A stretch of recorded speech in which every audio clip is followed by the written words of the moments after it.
e aqui vem o ponto principal, né? Entre o impulso do homem em direção ao eterno e a constante deparação com o caráter finito.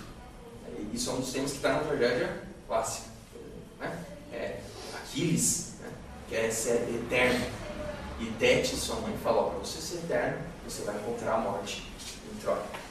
Ele precisa ser eterno, ele precisa morrer.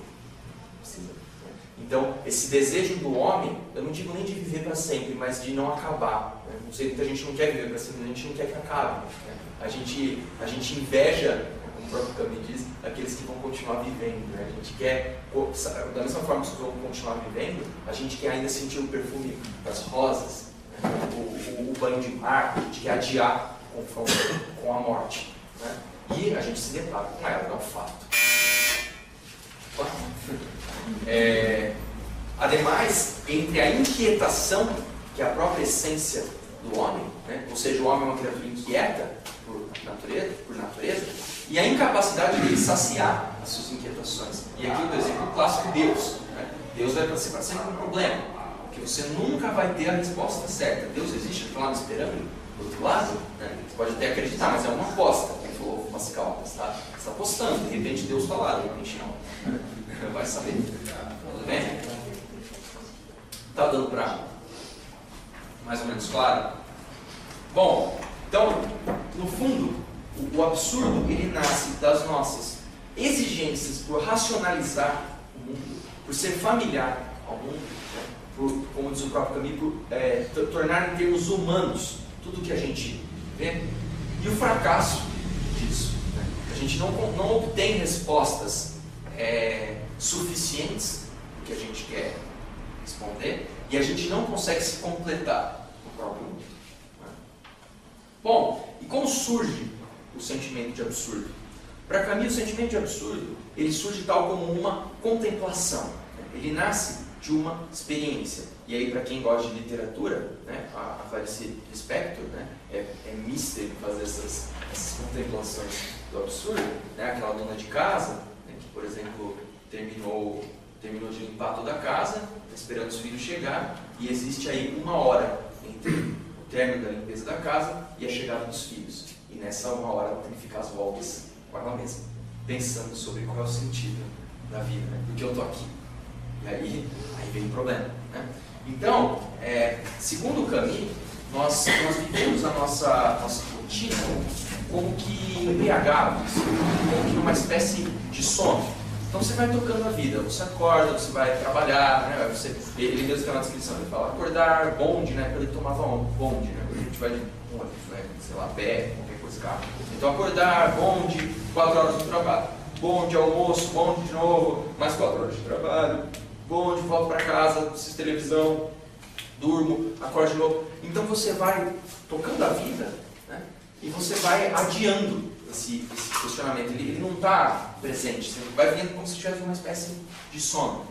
Mas eis que, e como o próprio Camus fala, né, um mundo que se pode explicar, mesmo com raciocínios errôneos, é um mundo familiar.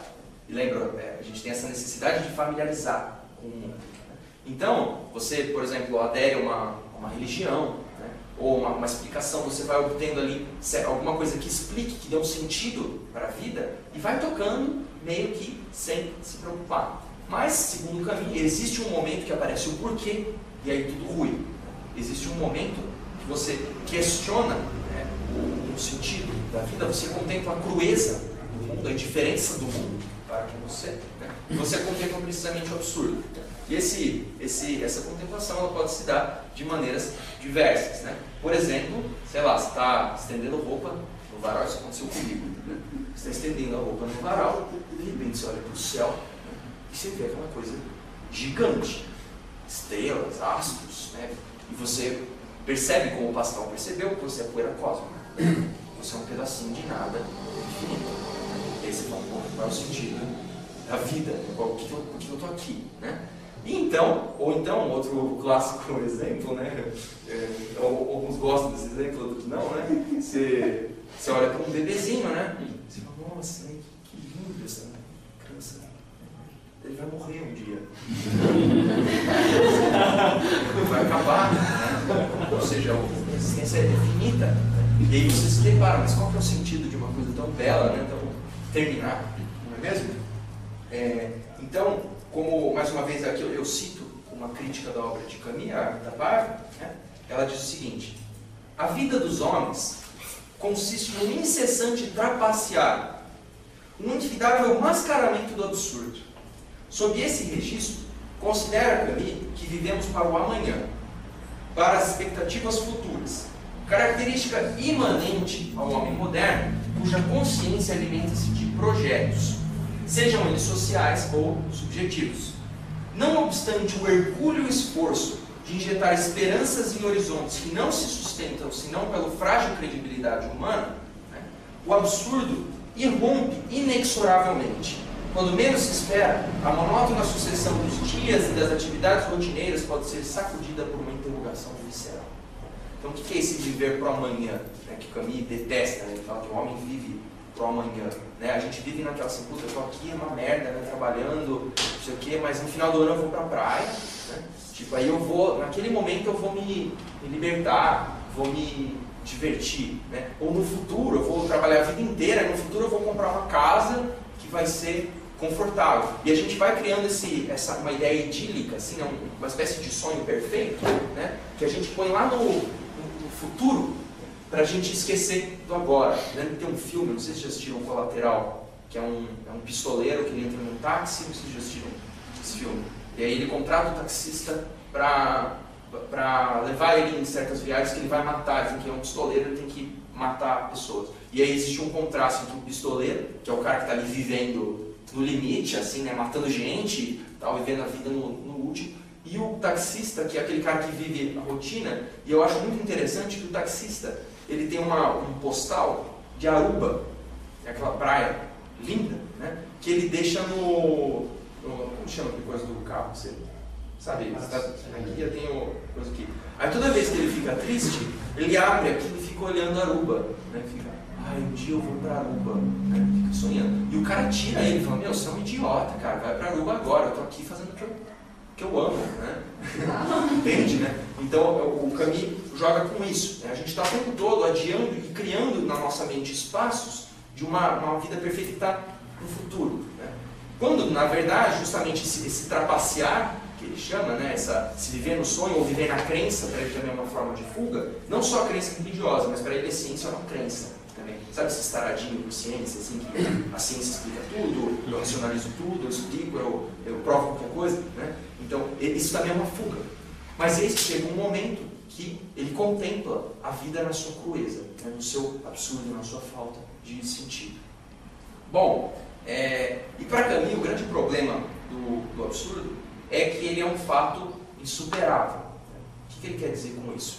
O absurdo, ele não é nenhuma característica da natureza humana, não é uma característica fisiológica nossa, não é uma coisa da nossa saúde, e muito menos é uma característica do próprio mundo. Prova disso é que os outros animais não têm essa sensação de desespero que a gente tem, né? Os cães, sei lá, qualquer outro animal, os chimpanzés, eles morrem, mas eles não ficam, eu vou morrer, eu vou... Nossa, qual que é o sentido? Eles não fazem isso. Então não é uma coisa que está no mundo. O absurdo, ele é precisamente o laço entre o homem e o mundo. Para ele existir, ele depende tanto do homem quanto do mundo, ou seja, existência. Só os seres humanos são capazes de existência, né? Porque existir é ter consciência de existir, é refletir sobre. Né? Então, o absurdo depende precisamente de uma criatura que exista, de uma criatura que tem consciência de estar no mundo, homem e mundo. Esse é o laço.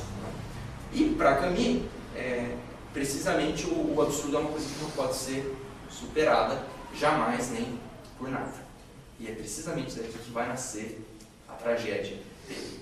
Contemplar o absurdo e que fazer? Né? Sou eu frente ao mundo que não tem lógica, que não tem sentido, né? Desespero. Né? Veja, remetendo aqui a antiguidade, como o Édipo que descobre que seu profetizado vai matar o pai e desposar a mãe. Ele foge do destino, e qual é o destino? O que se faz? Se consuma. Ele mata o pai e desposa a mãe. Então, o homem, para Camus, já estou cortando as arestas ainda adiante, ele a contemplação do absurdo é precisamente o nascimento da tragédia. Né? Tento mascarar o absurdo, mas no fundo é ele que me vem, e é a ele que eu pertenço, é a ele que eu sou sujeito.